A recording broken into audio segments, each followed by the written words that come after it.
हरियाणा में राज्यसभा चुनाव ने कांग्रेस को जो झटका दिया है उसकी तपिश अब राजस्थान तक महसूस की जा रही है। भाजपा हरियाणा के राज्यसभा के समीकरण के सहारे राजस्थान की राजनीति साधने की जुगत में है। यह सुनकर भले ही अजीब लग रहा होगा कि एक राज्य की राज्यसभा चुनाव से भला दूसरे राज्य की राजनीति कैसे साधी जा सकती है, लेकिन यह बिल्कुल सच है। दरअसल हरियाणा में भाजपा ने कांग्रेस के दिग्गज नेता कुलदीप बिश्नोई के सहारे हुड्डा परिवार और अजय माकन का किला ध्वस्त करते हुए गांधी वाड्रा को कभी न जाने वाली टीस दे दी। इसके बाद कांग्रेस इतनी तिलमिला गई कि उसने कुलदीप बिश्नोई को कांग्रेस कार्य समिति के सदस्य समेत पार्टी के सभी पदों से हटाते हुए बर्खास्त कर दिया। लेकिन यहीं भाजपा को एक और मौका मिल गया और राजस्थान की मिट्टी से सत्ता की भीनी भीनी खुशबू आने लगी। दरअसल बिश्नोई के पाले में शामिल होने से पड़ोसी राज्य राजस्थान में बिश्नोई समुदाय को लुभाने की कोशिश में भाजपा को मदद मिल सकती है, जहां अगले साल विधानसभा चुनाव होने हैं। जोधपुर के रहने वाले अखिल भारतीय बिश्नोई महासभा के अध्यक्ष देवेंद्र बिश्नोई का कहना है कि बिश्नोई समुदाय की राजस्थान के 32 विधानसभा क्षेत्रों में काफी उपस्थिति है। उन्होंने कहा कि अगर कुलदीप बिश्नोई भाजपा में शामिल होते हैं तो उनमें से अधिकांश भगवा पार्टी के साथ जा सकते हैं। हरियाणा के फतेहाबाद और हिसार जिलों की कुछ सीटों पर भी बिश्नोई समुदाय की मजबूत मौजूदगी है। कुलदीप बिश्नोई खुद एबीबीएम के संरक्षक हैं और अपने पिता की तरह वे इसकी गतिविधियों में सक्रिय रूप से शामिल रहे हैं। वहीं राजस्थान में भी बिश्नोई समाज अच्छी तादाद में है। हरियाणा के पूर्व मुख्यमंत्री स्वर्गीय भजन लाल के 53 वर्षीय बेटे कुलदीप बिश्नोई 4 बार के विधायक और 2 बार के सांसद हैं। वह आला कमान द्वारा पूर्व मुख्यमंत्री भूपेंद्र सिंह हुड्डा के कट्टर वफादार उदय भान को 1.5 महीने पहले हरियाणा प्रदेश कांग्रेस कमेटी का अध्यक्ष नियुक्त किए जाने के बाद से नाराज थे। हुड्डा के धुर विरोधी बिश्नोई भी हरियाणा कांग्रेस प्रमुख पद की रेस में थे। गौरतलब है कि राज्यसभा चुनाव में हरियाणा के आदमपुर से विधायक कुलदीप बिश्नोई ने भाजपा जेजेपी समर्थित निर्दलीय उम्मीदवार कार्तिकेय शर्मा के पक्ष में क्रॉस वोटिंग की, जिसके नतीजतन कांग्रेस के महासचिव अजय माकन को हार का सामना करना पड़ा और उनका राज्यसभा जाने का सपना चूर चूर हो गया। वहीं अब निर्दलीय उम्मीदवार कार्तिकेय शर्मा के पक्ष में वोट करने वाले बिश्नोई को लेकर भाजपा को उम्मीद है कि वह उनके खेमे में आ जाएंगे। राजनीतिक जानकारों का कहना है कि बिश्नोई के भाजपा में जाने के लिए अब स्टेज सेट है। उनके पिता भजन लाल, जो कांग्रेस के दिग्गज और 3 बार के मुख्यमंत्री थे और हरियाणा के प्रमुख गैर जाट नेता थे, एक ऐसा राज्य जिसकी राजनीति मुख्य रूप से जातिगत समीकरणों से प्रेरित है। वहीं कांग्रेस के सभी पदों से निष्कासित किए जाने पर प्रतिक्रिया देते हुए कुलदीप बिश्नोई ने कहा, कांग्रेस के कुछ नेताओं के लिए नियम है और दूसरों के लिए अपवाद, और ये नियम चुनिंदा रूप से लागू होते हैं। अनुशासनहीनता को पहले कई बार नजरअंदाज किया गया है। मेरे मामले में मैंने अपनी अंतरात्मा की सुनी। हालांकि राज्यसभा चुनाव में कांग्रेस उम्मीदवार के खिलाफ बिश्नोई की क्रॉस वोटिंग को वास्तव में प्रदेश की पार्टी की राजनीति में हुड्डा परिवार के वर्चस्व के खिलाफ उनके प्रतिरोध के रूप में देखा जा रहा है। Bureau report, news of India. Dinesh Lal Yadav Nirahua फिर से आजमगढ़ में ताल ठोक रहे हैं, लेकिन इस बार उनके सामने अखिलेश यादव नहीं, बल्कि उनके भाई धर्मेंद्र यादव हैं। लेकिन बेगानी शादी में दीवाना बनने को बेचैन रहने वाले ओम प्रकाश राजभर ने भी इस चुनावी मुकाबले में जैसे ही एंट्री मारी, निरहुआ ने उनकी ऐसी तैसी कर डाली। असल में ओपी राजभर ने निरहुआ को लेकर कह डाला कि वो भद्दे भद्दे गाने गाते हैं, समाज में अश्लीलता फैलाते हैं। वो गाना गाते हैं, काहो निरहू बकरी चरावा, निरहू को लोग घुरहू बनाकर भेज देंगे। ओपी राजभर ने कहा कि आजमगढ़ चुनाव में याद आ रहा है, निरहू को जाकर फिल्म बनाएं, गाना गाएं, ये आजमगढ़ है, यहाँ लोग उन्हें गढ़ देंगे। उनके ओम प्रकाश राजभर के इस बयान पर भाजपा प्रत्याशी निरहुआ ने तीखी प्रतिक्रिया दी।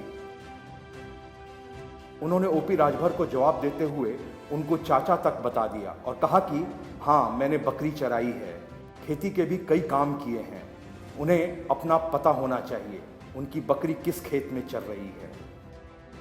उनका इशारा गठबंधन बदलने को लेकर था। उन्होंने कहा कि चाचा को बताओ कि हम बकरी चरैले भाई, खेती के सभी काम कर लेते हैं, बोझा भी उठा लेते हैं, हल भी चला लेते हैं।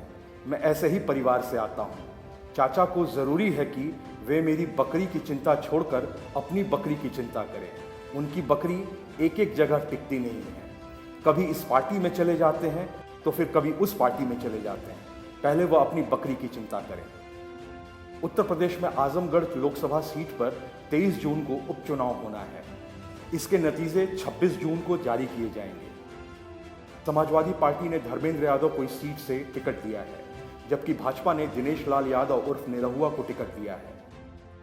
बसपा ने जिले की मुबरपुर सीट से 2 बार विधायक रह चुके गुड्डू जमाली को उम्मीदवार बनाया है। आजमगढ़ शुरू से ही समाजवादी पार्टी की मजबूत सीट मानी जाती रही है। 2019 के लोकसभा चुनाव में सपा के अध्यक्ष अखिलेश यादव ने 2.5 लाख मतों से यहां जीत दर्ज की थी। Bureau report, news of India. National Herald मामले में राहुल गांधी को पूछताछ के लिए ईडी ने क्या बुलाया, पूरी की पूरी कांग्रेस सिर के बल खड़ी हो गई। सड़कों पर नेताओं का हुजूम उतरा, जमकर नारेबाजी हुई।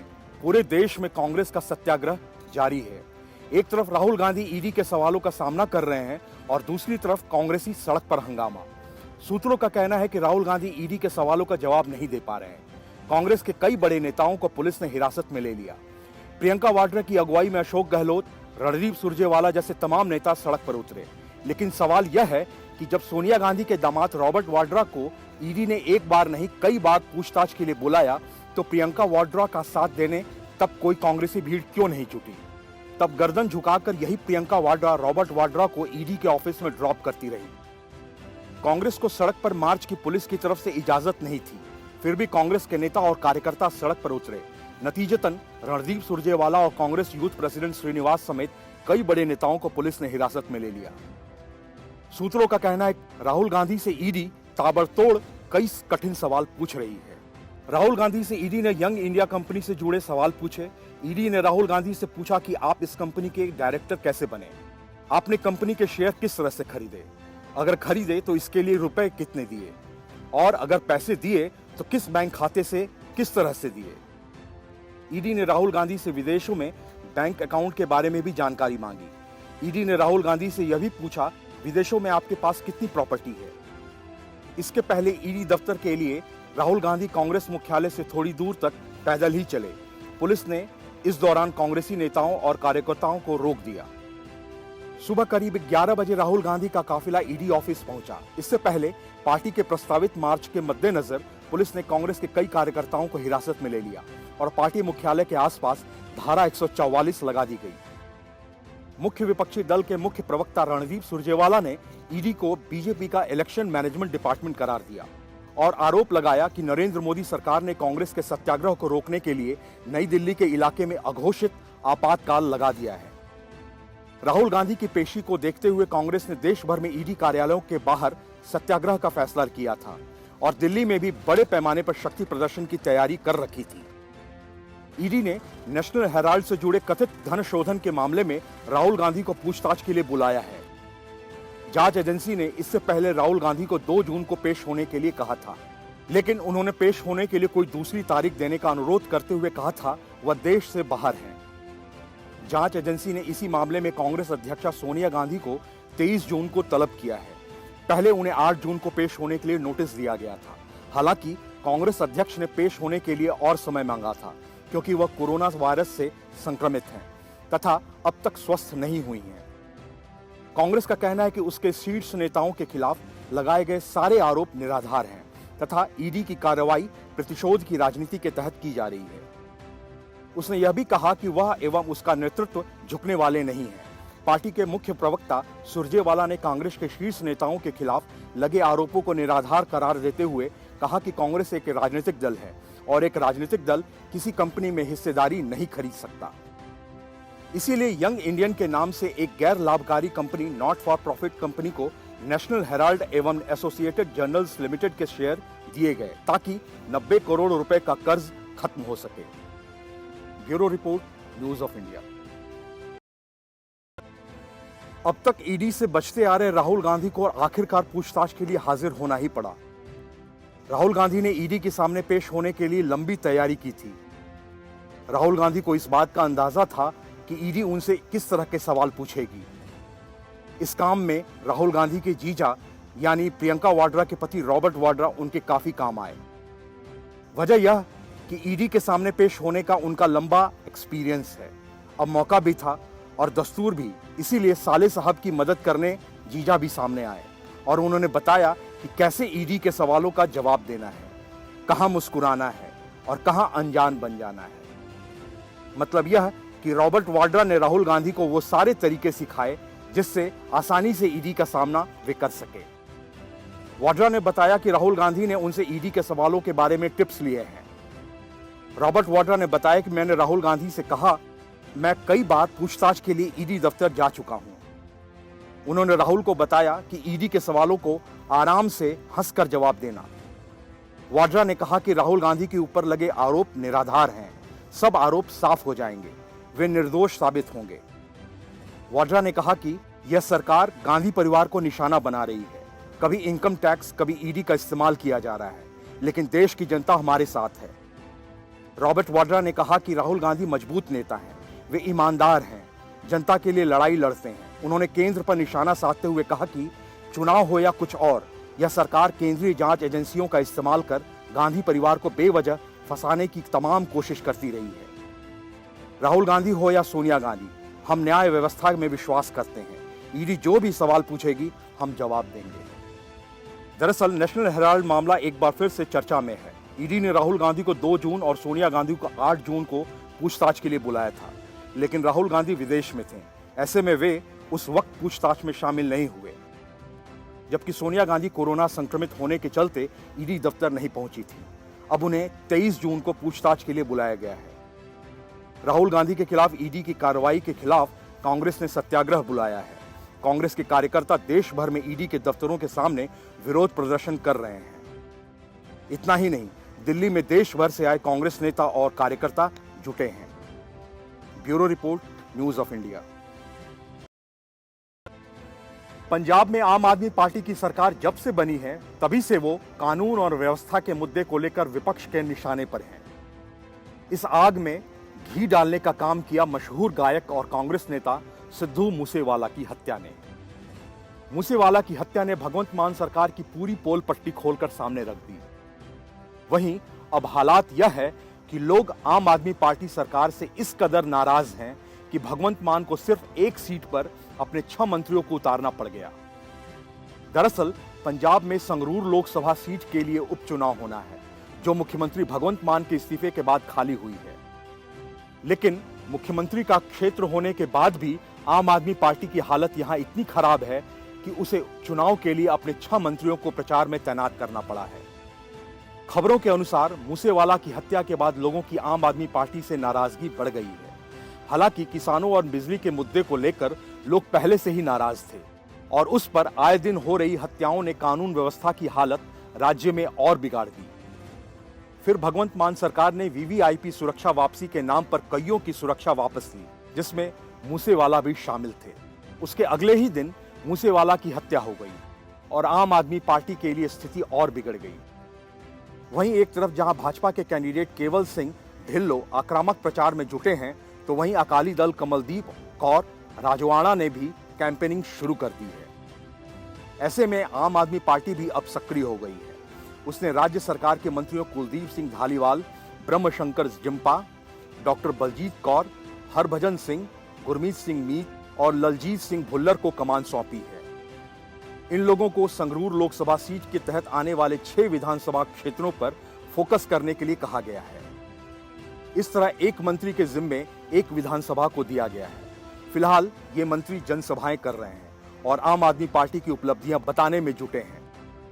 खास तौर पर पार्टी की आम आदमी वाली छवि पेश करने पर नेताओं का फोकस है। पार्टी कैंडिडेट गुरमैल सिंह की भी एक आम आदमी की छवि रही है, जिसे बढ़ा चढ़ाकर पेश किया जा रहा है। इन नेताओं को जिम्मा दिया गया है कि इस बार की जीत भगवंत मान को मिली विजय से भी बड़ी होनी चाहिए, क्योंकि राज्य में अब तो आपकी ही सरकार है। हालांकि ऐसा टारगेट हासिल करना तो अभी दूर की बात है। आप पार्टी के लिए जीतना भी अभी मुश्किल लग रहा है। इसकी वजह यह है कि विपक्षी दल लगातार पंजाब में कानून व्यवस्था को मुद्दा बना रहे हैं। कई हत्याएं होने से पंजाब सरकार दबाव में थी, लेकिन पंजाबी सिंगर सिद्धू मूसेवाला की हत्या ने उसे बैकफुट पर ही धकेल दिया। फिलहाल आप सरकार इस संकट से उबरने का प्रयास कर रही है और लगातार अपनी छवि भ्रष्टाचार को खत्म करने और अपराध से निपटने वाली सरकार के तौर पर पेश कर रही है। संगरूर के तहत आने वाली सीटों का प्रतिनिधित्व करने वाले भगवंत मान समेत 3 मंत्री फिलहाल इसी प्लान में जुटे हैं कि कैसे विपक्ष की काट करते हुए जीत का अंतर बढ़ाया जाए। बता दें कि इससे पहले 2019 में भगवंत मान ने संगरूर लोकसभा सीट पर 1.10 लाख के अंतर से जीत हासिल की थी। हालांकि इसी साल मार्च में आम आदमी पार्टी के विधानसभा चुनाव जीतने के बाद उन्हें मुख्यमंत्री बनाया गया था और उन्होंने इसके लिए लोकसभा की सदस्यता से इस्तीफा दे दिया था। Bureau report, news of India. अवैध रूप से नेशनल हेराल्ड की मूल कंपनी एसोसिएटेड जर्नल्स यानी एजेएल की संपत्ति हड़पने के आरोपी राहुल और सोनिया गांधी फिलहाल जमानत पर हैं। ईडी ने पूछताछ के लिए सोनिया और राहुल गांधी दोनों को समन भेजा था, लेकिन काफी नानुकुर करने के बाद राहुल गांधी ईडी के सामने पेश हुए। राहुल गांधी ईडी के सामने पेश क्या हुए, कांग्रेस की नौटंकी कंपनी प्रियंका वाड्रा के नेतृत्व में सड़कों पर उतर आई।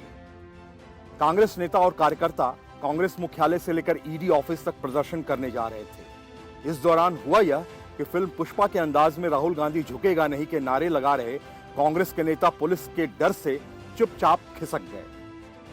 पुलिस से भागने के ठीक पहले राहुल गांधी के करीबी यूथ कांग्रेस के अध्यक्ष बीवी श्रीनिवास ने कहा था कि हम राहुल गांधी जी के सिपाही हैं, गिरफ्तारी और पुलिस की लाठी से डरने वाले नहीं हैं। इसके कुछ देर बाद ही सोशल मीडिया पर उनका एक और वीडियो आ गया जिसमें वे पुलिस की गिरफ्तारी से बचते नजर आ रहे हैं। भारतीय जनता युवा मोर्चा ने उनका यह वीडियो शेयर किया है। कांग्रेस की इस नौटंकी को लेकर स्मृति ईरानी ने कहा कि जो जेल से बेल पर हैं, उन्होंने घोषणा की है कि आओ दिल्ली को घेरो क्योंकि हमारा भ्रष्टाचार पकड़ा गया है। स्मृति ईरानी ने कहा कि एक इन्वेस्टिगेशन एजेंसी पर दबाव डालने के लिए कांग्रेस शासित राज्यों के वरिष्ठ नेताओं को आमंत्रित कर दिल्ली बुलाया गया है। ये लोग खुलेआम एजेंसी पर दबाव डाल रहे हैं। क्या ये कांग्रेस पार्टी की नीति है? स्मृति ईरानी ने कहा कि 1930 के दशक में एसोसिएट जनरल लिमिटेड नाम से एक कंपनी गठित होती है जिसका काम है अखबार का प्रकाशन। उस वक्त इसके शेयर होल्डर 5000 थे। जिस अखबार के प्रकाशन के लिए स्वतंत्रता सेनानी शेयर होल्डर सुनिश्चित किए गए, उसकी शेयर होल्डिंग एक परिवार को दी गई ताकि वो अखबार का प्रकाशन नहीं करें बल्कि रियल एस्टेट का बिजनेस करें। स्मृति ईरानी ने आगे कहा कि साल 2008 में इस कंपनी ने अपने ऊपर 50 करोड़ का कर्जा चढ़ा लिया और फैसला किया कि अब ये कंपनी प्रॉपर्टी के बिजनेस में उतरेगी। साल 2010 में 5 लाख रुपए से यंग इंडिया नाम की कंपनी बनाई गई जिसमें राहुल गांधी डायरेक्टर के रूप में शामिल हुए। 75% मात्र उनकी हिस्सेदारी थी, बाकी उनकी माताजी सोनिया गांधी समेत अन्य कुछ लोगों के पास थे। इसके बाद एजेएल के 9 करोड़ शेयर यंग इंडिया को दे दिए जाते हैं। 9 करोड़ के शेयर के साथ यंग इंडिया को इस कंपनी के 90% शेयर हासिल होते हैं। कांग्रेस पार्टी कंपनी को एजेएल को 90 करोड़ का लोन देती है जो बाद में उसे माफ कर देती है। स्मृति ने आगे कहा कि मेरा सवाल है उन लोगों से जिन्होंने कांग्रेस का समर्थन किया, कांग्रेस पार्टी के लिए डोनेशन दिया ताकि लोकतांत्रिक गतिविधियों में वो हिस्सा ले सके। क्या ऐसे डोनर्स की ये मंशा थी कि उनका पैसा कांग्रेस पार्टी उस कंपनी को समर्पित कर दे जिसका मालिकाना हक गांधी खानदान हो? साल 2016 में यंग इंडिया ने इस बात को स्वीकार किया। 6 साल की अवधि में चैरिटी के लिए कोई काम नहीं किया। उन्होंने कहा कि इन लोगों से एक सवाल और करना चाहती हूं कि आपको अगर राहुल गांधी मिले तो उनसे पूछिएगा उनका संबंध डेक्स मर्चेंडाइज प्राइवेट लिमिटेड के साथ क्या है। उन्होंने कहा कि आज जो कांग्रेस के नेता और कार्यकर्ता राहुल गांधी के कहने पर कह रहे हैं, ये लोकतंत्र को बचाने का प्रयास नहीं है, यह गांधी खानदान की 2000 करोड़ की संपत्ति को बचाने का प्रयास है। Bureau report, news of India. यह लाइन आपने पिछले कुछ वक्त में खूब सुनी होगी कि सिर्फ 5 लाख रुपए खर्च करके एक पब्लिक चैरिटेबल ट्रस्ट की हजारों करोड़ की प्रॉपर्टी को अपनी निजी प्रॉपर्टी में कन्वर्ट कर देना ही नेशनल हेराल्ड घोटाला है। यह कितना सच है या झूठ आप अपने विवेक से समझिए। दरअसल यह कहानी है नेशनल हेराल्ड केस की, जिसमें आज पूरी कांग्रेस सड़कों पर है अपने नेता को बचाने के लिए, यानी चोर की दाढ़ी में तिनका वाला मामला। कांग्रेस नेता राहुल गांधी प्रवर्तन निदेशालय के समक्ष पेश होने के लिए दिल्ली में उसके कार्यालय पहुंचे। तकरीबन 3 घंटे से अधिक समय तक पहले राउंड में राहुल गांधी से पूछताछ की गई और दूसरे राउंड की पूछताछ अभी जारी है। इस दौरान राहुल गांधी ने सैकड़ों पार्टी कार्यकर्ताओं के साथ ईडी ऑफिस तक मार्च निकाला। इसके अलावा देश भर में कांग्रेस के कार्यकर्ताओं ने प्रदर्शन किया। लेकिन सवाल वही है कि अगर Rahul Gandhi national Herald case में खुद को पाक साफ मानते हैं तो पूछताछ से डर कैसा और मार्च निकालने की जरूरत क्या? दरअसल इस मामले की जड़ें आज़ादी से पहले तक जाती हैं। नेशनल हेराल्ड समाचार पत्र आज़ादी के पहले का अखबार है। इस अखबार की शुरुआत इंदिरा गांधी के पिता और देश के पहले प्रधानमंत्री जवाहरलाल नेहरू ने 1938 में की थी। नेशनल हेराल्ड का प्रकाशन एसोसिएटेड जर्नल्स लिमिटेड यानी एजीएल नाम की कंपनी करती थी। इस कंपनी की स्थापना 1937 में की गई थी और नेहरू के अलावा 5000 स्वतंत्रता सेनानी इसके शेयर होल्डर्स थे। यह कंपनी किसी एक व्यक्ति के नाम पर नहीं थी। आज़ादी की लड़ाई के दौरान नेशनल हेराल्ड स्वतंत्रता सेनानियों की आवाज़ को स्थान देने वाला प्रमुख मुखपत्र बन गया। 1942 में अंग्रेजों ने इस समाचार पत्र को प्रतिबंधित कर दिया। 1947 में भारत को स्वतंत्रता मिली। नेहरू देश के प्रधानमंत्री बने और उन्होंने अखबार के बोर्ड के अध्यक्ष के रूप में इस्तीफा दिया। लेकिन अखबार का प्रकाशन जारी रहा और कई नामी पत्रकार इसके संपादक बने। ये अखबार कांग्रेस की नीतियों के प्रचार प्रसार का मुखर जरिया बना रहा। लेकिन बाद के कई वर्षों से सर्कुलेशन कम होने और घाटे में जाने के कारण 2008 में कांग्रेस की अगुवाई में जब यूपीए सत्ता में थी, नेशनल हेराल्ड अखबार को बंद कर दिया गया। इसने अपने ऑपरेशंस बंद कर दिए। लेकिन दिल्ली, लखनऊ और मुंबई जैसे महानगरों में इसके पास अकूत संपत्ति थी। अखबार के पास 2000 करोड़ रुपए की संपत्ति होने का अंदाजा लगाया गया। राष्ट्रीय स्वतंत्रता संग्राम में भागीदारी की बड़ी बड़ी बातें करते हुए इसी की आड़ में कांग्रेस ने नेशनल हेराल्ड को पुनर्जीवित करने की ठानी। साल 2010 में इस कंपनी के 1057 शेयर होल्डर्स थे। दरअसल असली खेल यहीं से शुरू हुआ जब कांग्रेस ने अपनी पार्टी फंड से अखबार को 90 करोड़ रुपए का लोन दिया। 2010 में कांग्रेस ने अपनी नई कंपनी यंग इंडिया लिमिटेड को एजेएल वाला ऋण असाइन कर दिया। अब एजेएल ऋण को वापस नहीं कर पाया, फिर उसकी सारी संपत्तियों को यंग इंडिया लिमिटेड को ट्रांसफर कर दिया गया। इस तरह 50 लाख रुपए के बदले एजेएल की सारी संपत्तियों का मालिकाना हक गांधी परिवार के स्वामित्व वाली यंग इंडिया लिमिटेड के पास चली गई और 2011 में घाटे में चल रही एजेएल की होल्डिंग यंग इंडिया लिमिटेड को ट्रांसफर कर दिए गए। यंग इंडिया लिमिटेड की शुरुआत साल 2010 में हुई। राहुल गांधी उस समय कांग्रेस महासचिव थे और वही इस कंपनी के डायरेक्टर भी बने थे। इस कंपनी की स्थापना 5 लाख रुपए से की गई थी।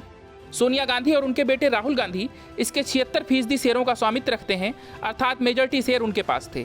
बाकी के 24% शेयर कांग्रेस नेता मोतीलाल वोरा, ऑस्कर फर्नांडीज, पत्रकार सुमन दुबे और कांग्रेस नेता सैम पित्रोदा के पास थे। मोतीलाल वोरा और ऑस्कर फर्नांडीज का निधन हो चुका है। हालांकि कांग्रेस का कहना है कि यंग इंडिया लिमिटेड एक अलाभकारी कंपनी है और इसके शेयरधारकों और डायरेक्टर्स को कोई लाभांश नहीं दिया गया है। पर साल 2012 में बीजेपी नेता सुब्रमण्यम स्वामी ने निचली अदालत में एक शिकायत दर्ज करवाई। उन्होंने आरोप लगाया कि यंग इंडिया लिमिटेड द्वारा एसोसिएटेड जर्नल्स लिमिटेड यानी एजेएल के अधिग्रहण में धोखाधड़ी, विश्वासघात किया गया। इसमें कांग्रेस के कुछ नेता शामिल थे। स्वामी का आरोप था कि यंग इंडिया लिमिटेड ने नेशनल हेराल्ड की संपत्ति पर गलत तरीके से कब्जा किया था। 2013 में भाजपा सांसद सुब्रमण्यम स्वामी ने शिकायत दर्ज कराते हुए पूछा कि 1000 शेयरधारकों वाली 2000 करोड़ रुपए की संपत्ति किसी कंपनी से मात्र 50 लाख रुपए का लोन देकर कैसे हड़पी जा सकती है। कुल लोन 90.25 करोड़ रुपए का था, जिसके माध्यम से स्वामी ने गांधी परिवार पर धोखाधड़ी करने के आरोप लगाए। कांग्रेस के इन 4 बड़े नेताओं के अलावा पार्टी की ओवरसीज शाखा के अध्यक्ष सैम पित्रोदा और राजीव गांधी फाउंडेशन के पत्रकार सुमन दुबे भी इस मामले में आरोपित हैं। दरअसल यंग इंडिया को सेक्शन 25 के तहत एक चैरिटेबल संस्था बनाया गया था, जिसे टैक्स से छूट भी दी गई थी।